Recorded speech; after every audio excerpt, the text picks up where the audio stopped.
Bien, buenas tardes con todos. Reciban un cordial saludo del Círculo Académico Café Jurídico, Derecho y Sociedad. Y asimismo, darles la bienvenida a una sesión más de los diálogos jurídicos.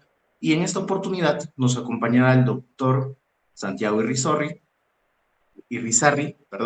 quien es especialista en Derecho Penal por la Universidad Nacional de La Plata, por la Universidad de Belgrano, magíster en razonamiento probatorio por las universidades de Girona en España y Génova en Italia, y actualmente es doctorando en la Universidad Nacional de La Plata. Asimismo, es autor de distintos libros, uno de ellos, La valoración racional de la prueba testimonial, y es precisamente sobre este tema que vamos a desarrollar hoy los diálogos jurídicos. Sin más preámbulo, doy el pase al doctor Santiago. Adelante, doctor. Bueno, muchas gracias por la presentación. Eh, Muchas gracias a los organizadores de este evento. De más está decir que me encuentro muy contento por estar aquí junto a todos ustedes. La verdad que a uno siempre le resulta gratificante este tipo de invitaciones como para las cuales le permiten a uno, ¿no? Hablar un poco de derecho, que es lo que tanto nos gusta a todos. Eh, la intención Voy a intentar compartir diapositiva, por favor, interrúmpanme si es que no se comparte debidamente, pero la intención de esta exposición es un poquito abordar cuestiones relacionadas justamente a la valoración de la prueba testimonial. Eh, yo creo que como primer punto a desarrollar sobre esta temática y como punto gravitante, me parece a mí, para establecer justamente una estructura, si se quiere, ideológica o conceptual, que nos permita luego entender y abordar debidamente las cuestiones particulares relativas a la prueba testimonial y más concretamente su valoración. Yo creo que es muy importante hablar un poco, aunque sea sucintamente, con relación al proceso. ¿Qué es el proceso y concretamente cuál es la finalidad del proceso? Eh, si uno tomara cualquier libro de derecho procesal, cualquier manual, cualquier tratado, lo más probable es que en la definición de proceso se encuentre algo similar a conjunto de actos concatenados entre sí que de forma gradual o progresiva tienden al cumplimiento de un fin. En algunos libros se va a especificar cuál es este fin y en otros no se lo va a determinar puntualmente. Si nosotros pretendiésemos determinar justamente cuál es este fin, que se enmarca en lo que sería el aspecto teleológico del proceso, tendríamos dos grandes criterios de pensamiento o dos grandes visiones con relación al proceso. Una visión, un postulado conforme el cual el proceso tendería a la resolución de conflictos. En este punto se entiende el proceso como una especie de ámbito donde se desarrolla una especie de batalla entre partes, siendo el ganador aquel individuo o aquella parte que ha litigado de mejor forma o de mejor manera. Y desde otra visión, desde otro punto de vista y asumiendo un postulado notoriamente antagónico, nos podemos encontrar una visión del proceso que nos diría que el proceso básicamente lo que pretende es lograr el mayor acercamiento posible a la verdad. Nosotros vamos a asumir este segundo postulado. Eh, y, y, y lo que tenemos que aclarar con relación a él es que o decimos que lo que se pretende con el proceso es lograr el mayor acercamiento posible a la verdad, lo que estamos diciendo, en otras palabras, es que estamos asumiendo un modelo cognoscitivista del proceso y básicamente lo que pretendemos es conocer hechos. Es decir, este conjunto de actos concatenados entre sí que de forma gradual y progresiva se desarrollan, tiende al conocimiento de hechos. Pero claro, hablar de hechos, o por lo menos hablar de hechos relevantes para el proceso, en su gran mayoría es hablar de hechos pasados, es decir, hechos que han tenido lugar en algún momento de la historia, pero que al día de hoy ya no pertenecen si se quiere, al presente, en tanto los mismos constituyen el pasado. Esto es algo tonto y algo que para muchos no es ni siquiera necesario de decir, pero yo entiendo que es algo absolutamente importante.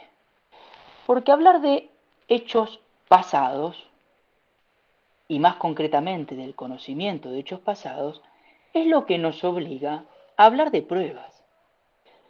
Las pruebas, a fin de cuentas, son las que nos van a permitir a todos nosotros tomar conocimiento de aquellos eventos, de aquellos hechos que constituyen el pasado.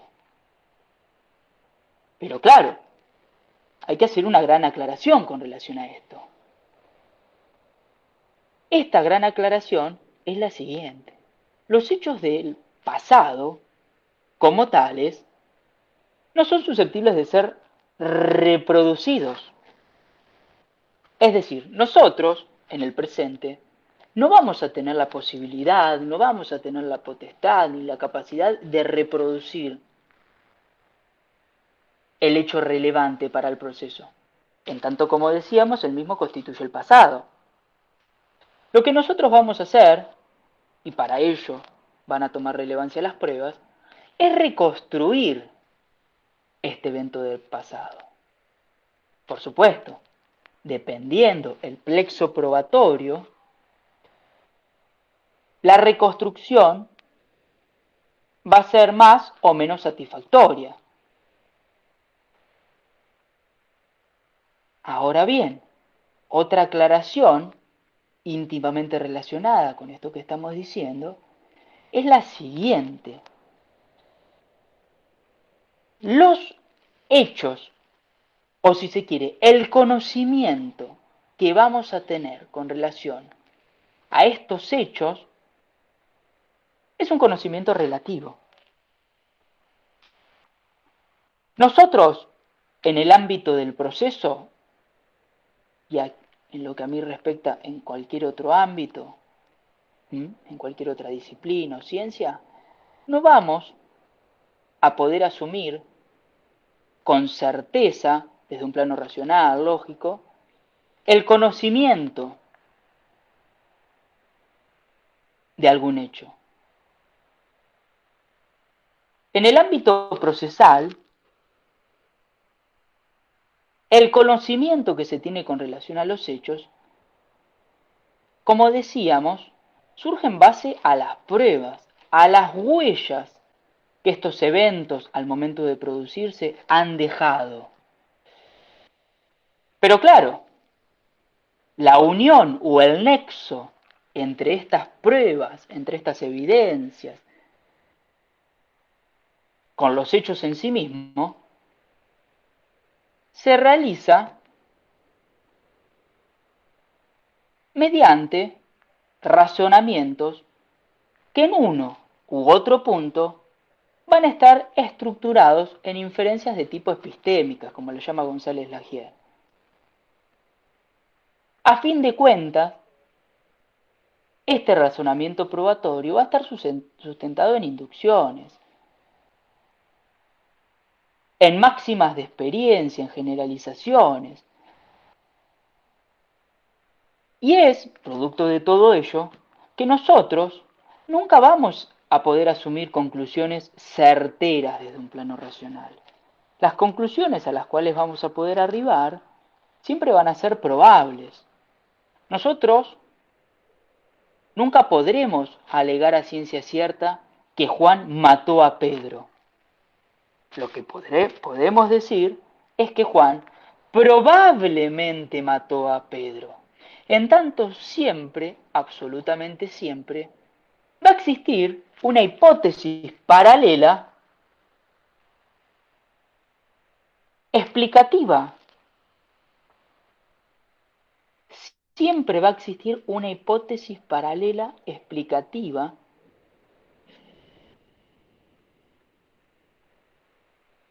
Esto en el fondo lo que pretende es asumir un postulado y un filosófico emparentado no con un objetivismo ingenuo, sino crítico.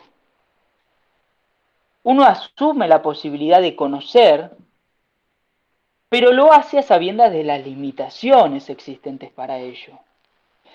Ahora bien, dejando de lado esta explicación preliminar, que a mi modo de ver es absolutamente gravitante para comprender el abordaje con el cual vamos a tratar la cuestión particular de la prueba testimonial, vamos a ir adentrándonos ya en lo que a nosotros nos importa, que es concretamente el estudio de la prueba testimonial y el juicio valorativo de ella. Yo aquí menciono el juicio de credibilidad. El juicio de credibilidad, por lo menos desde mi punto de vista, no es sino el juicio mediante el cual se lleva a cabo la valoración de la prueba, en este caso la prueba testimonial. Y yo aquí lo que pongo es de la vida diaria de los estrados judiciales. ¿Qué quiero decir con ello? Que en el fondo el juicio de credibilidad, la valoración de un testimonio, de una narración, es algo que ocurre de forma absolutamente constante en nuestra vida cotidiana. Lo hacen los padres con relación a sus hijos, los profesores con relación a sus alumnos, las parejas entre sí.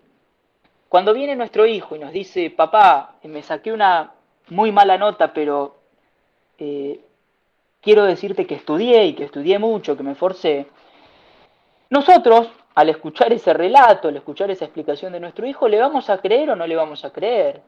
Y ello lo vamos a hacer probablemente dependiendo de los antecedentes de nuestro hijo. Si nuestro hijo es una persona aplicada, que siempre se ha esforzado, que tiene buenas notas, que no tiene un mal comportamiento, probablemente le creamos. Ahora bien, si nunca en nuestra vida vimos estudiar a nuestro hijo, a su vez tiene un comportamiento pésimo en el colegio, siempre es sancionado por sus profesores, bueno, difícilmente le creamos. Y como digo, estos juicios de credibilidad se desarrollan no solamente en los estrados judiciales, sino en nuestra vida diaria, en nuestra vida cotidiana. Hacen en sí al desarrollo de nuestra vida. Ahora bien, estos juicios de credibilidad se desarrollaron a lo largo de toda la historia y concretamente el hombre ha intentado de diversas maneras establecer ciertos mecanismos o ciertos métodos tendientes a determinar cómo deberían realizarse estos juicios de credibilidad a fin de obtener, si se quiere, algún método específico infalible. Es decir, que nos permita conocer realmente si la persona que nos está manifestando algo o que está declarando, si nos referimos a un proceso, es susceptible de ser creída o no. Si nosotros nos remontamos a la antigüedad, por supuesto que podríamos hacer mención a las ordalías o los juicios de Dios. Por supuesto que desde un plano racional los mismos no deberían tenerse en cuenta, por lo menos si los analizamos al día de hoy. Básicamente, la credibilidad estaba supeditada a pasar varios minutos debajo del agua, sostener algún que otro objeto caliente, comer algún alimento a altas temperaturas, etcétera, etcétera, etcétera. No merece el más mínimo análisis, por lo menos en estos tiempos. Eh, la tortura en su momento también fue utilizada justamente no tanto para evaluar la credibilidad, sino para obtener información con relación a alguna persona. Eh, en el fondo la tortura, independientemente de la cuestión humanística, del por qué no corresponde torturar a las personas, desde un plano epistémico tampoco es un método que nos permita obtener datos reales, certeros o verdaderos, mejor dicho, en tanto, como bien ha explicado gran parte de la doctrina a lo largo de la historia, el individuo que está siendo torturado a fin de justamente cesar dicha tortura, lo que hace es esgrimir o decir aquello que el torturador quiere escuchar. En consecuencia, desde un plano epistémico no tiene el más mínimo justificativo que lo pueda llegar a legitimar, ¿no? Claro, existen y han existido otros métodos que no son tan claros. Es decir, el polígrafo, todos sabemos lo que es el polígrafo, ¿sí? El polígrafo es una máquina que, por lo menos en su versión original, lo que hacía era medir el pulso, medir la frecuencia cardíaca. Por si no lo saben, el que llevó al polígrafo al ámbito criminal fue César Lombroso, que todos lo conocemos, ¿no? Eh, Claro, el problema es que el polígrafo, entendido como una máquina que podría determinar si le creemos o no a las personas, en sí no es una máquina infalible. Más aún, el pulso o la frecuencia cardíaca o la respiración o la sudoración, que son otros análisis que el polígrafo moderno suele estimar o suele analizar, no es un indicativo necesariamente de la mentira. Es decir, yo puedo estar nervioso, puedo tener mi pulso cardíaco totalmente elevado, puedo estar transpirando y no por eso voy a estar mintiendo. Por supuesto, puedo estar mintiendo y eso puede ser un indicativo, pero no necesariamente va a hacerlo. En consecuencia, el polígrafo tiene que ser descartado también. La hipnosis en su momento se ha establecido como otro método, si es que se quiere, tendiente a obtener información veraz por parte de las personas y a partir de allí se pueden establecer juicios de credibilidad. El tema es que los estudiosos del tema han dicho que aquella persona que está siendo hipnotizada no necesariamente va a aportar información veraz. Gran parte de la información que puede llegar a aportar es producto de fantasías o de su propia imaginación. Es decir, posiblemente obtengamos más datos, pero no por ello estos datos van a ser verdaderos. El suero de la verdad, ¿sí? Independientemente de la droga aplicada, se podrían hacer las mismas críticas que hicimos con relación a la hipnosis. Eh, el juramento se lo ha utilizado, si se quiere, como una garantía de que el individuo va a declarar lo que realmente sabe, lo que realmente conoce.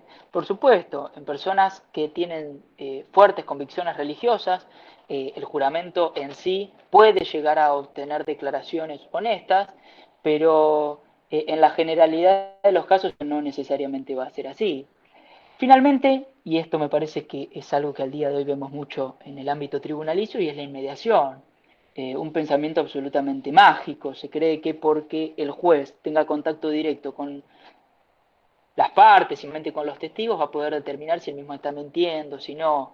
Es decir, se utiliza la inmediación para valorar los dichos del testigo, lo cual, a mi modo de ver, es algo absolutamente erróneo e equivocado. En tanto, las investigaciones científicas existentes han dado cuenta, de forma reiterada y sucesiva, que las personas no se encuentran capacitadas para determinar quién miente y quién es honesto amparándose en el contacto directo. Yo los invito a reflexionar sobre esta cuestión, eh, en tanto yo creo que este postulado, este criterio de pensamiento, nos acerca, como decía, más a la magia, al misticismo, al oscurantismo, que a un proceso de juzgamiento racional. Si quedan quizás algunos minutos podríamos extendernos luego sobre la inmediación, ¿no? Y sus funciones. Pero vamos a continuar. Independientemente de todos estos métodos que de por sí nada garantizan, es decir, no existe el método infalible que nos permita realizar de forma satisfactoria estos juicios de credibilidad, lo cierto es que la doctrina a lo largo del tiempo ha discutido con relación, bueno, a cuál debe ser la regla y cuál debe ser la excepción. Eh, ¿Debemos creerle al testigo o no debemos creerle? ¿La regla es creerle o la regla es no creerle y la excepción es creerle? ¿Debemos creerle hasta tanto aparezca una prueba que nos haga pensar lo contrario? ¿O, por el contrario, no debemos creerle hasta tanto se confirme o se corrobore su relato?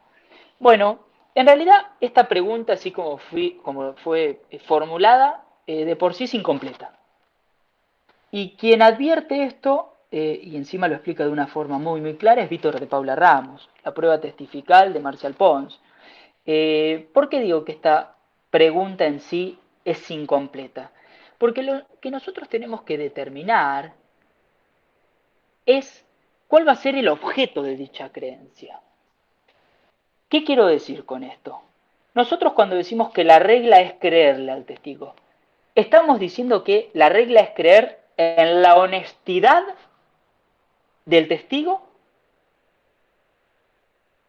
¿O estamos diciendo que la regla es creer en la veracidad del relato esgrimido por el testigo? Hago la siguiente aclaración. Una cosa no tiene nada que ver con la otra. Una cosa no tiene nada que ver con la otra. en tanto el plano de análisis de ambos es absolutamente disímil. Se encuentran rotundamente separados. Y ahora vamos a entender por qué. La base de esta distinción se estructura sobre la diferenciación entre creencias y realidad. Creencias del testigo y realidad. Si nosotros hablamos de las creencias del testigo, lo que estamos haciendo es llevar a cabo un análisis desde un plano netamente subjetivo. Nos centramos en las consideraciones del testigo, en lo que el testigo cree que ha ocurrido. A partir de aquí nosotros podemos subdividir los testimonios en testimonios honestos y testimonios mendaces.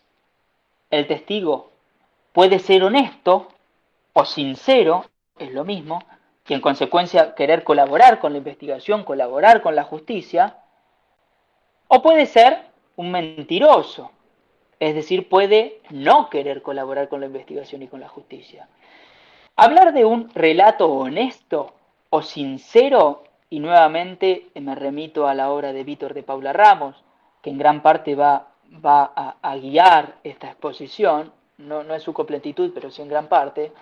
Un relato honesto se corresponde con el relato de aquel individuo que afirma aquello que cree que es verdadero.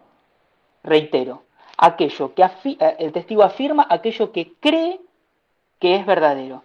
Pero fíjense que el punto focal o el elemento característico de la definición está en la creencia del sujeto. Él cree que es verdadero. En cambio, un relato mentiroso va a ser el relato de aquel individuo en el cual se afirme aquello que él cree que es falso. Si yo dijese en este mismo momento que soy abogado, estoy dando un testimonio honesto. ¿Por qué? Porque yo creo que soy abogado, es así. En cambio, si yo les dijese que yo soy ingeniero, bueno, les estaré mintiendo. ¿Por qué? Porque estoy manifestando algo que creo y que sé que no es real, que no es concordante con la realidad. Ahora bien, dejando de lado las creencias del testigo, nosotros tenemos que enfocarnos también en el análisis de la realidad de los hechos. Es decir, ya no llevaremos a cabo un análisis del testimonio sustentado en el plano subjetivo, sino en un plano netamente objetivo. Lo que nos importará es si las afirmaciones del declarante son o no correspondientes con la realidad, con lo realmente acontecido. A partir de aquí podemos también establecer una distinción conforme testimonios verdaderos o falsos. El testimonio será veraz, el testimonio será verdadero, el testigo será veraz en aquellos casos en que afirme o realice afirmaciones que sean concordantes con la realidad. Volviendo al ejemplo anterior, si yo les dijese que soy abogado, estoy dando un testimonio honesto, porque manifiesto aquello que creo, pero que además es verdadero, pues efectivamente yo soy abogado. El testimonio falso, justamente, será aquel en el cual no exista esta correspondencia entre lo que digo y lo que realmente es u ocurrió en el mundo. ¿Por qué es importante establecer esta distinción? Es importante por lo siguiente, lamentablemente,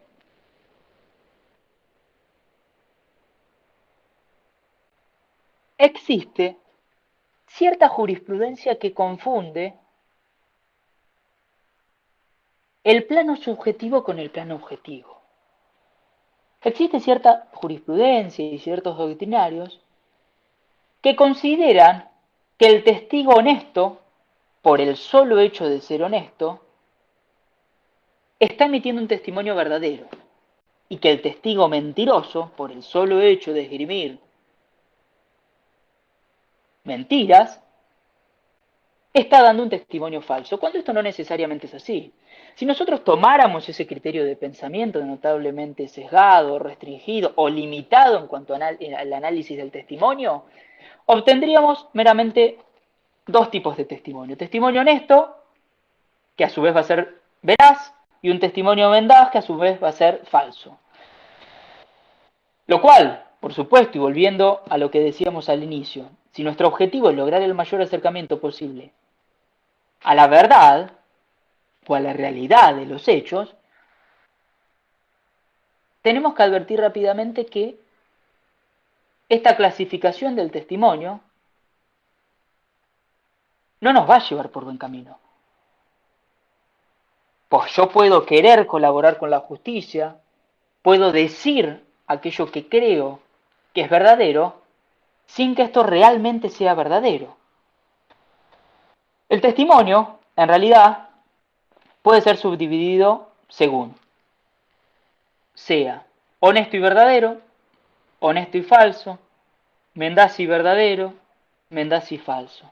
Es decir, tenemos una clasificación que nos permite obtener o evidenciar 4 tipos de testimonio. Por supuesto, el peor de estos casos va a ser el último, un testimonio mentiroso y falso. El mejor de los casos, el mejor testimonio que podemos conseguir es el testimonio honesto, que a su vez es correspondiente con la realidad, que es verdadero. ¿Cuál es el problema? Que también podemos conseguir testimonios honestos y falsos y testimonios mentirosos y verdaderos. Dejaremos de lado el caso de los testimonios mentirosos y verdaderos, en tanto, desde mi punto de vista, los mismos se constituyen a partir de cuestiones notoriamente azarosas, ¿sí? De casualidad surgen, y nos centraremos en el testimonio honesto y falso, que es el testimonio que en gran medida podemos encontrar en los distintos procesos. Claro, la pregunta es la siguiente: ¿cómo es posible que un testigo que sea sincero, que pretenda colaborar con la justicia, que pretenda declarar con honestidad, no diga la verdad? Bueno, lo que tenemos que tener en cuenta, y para esto yo establecí una línea de tiempo, es lo siguiente. Desde el momento en que se produce el hecho, hasta el momento en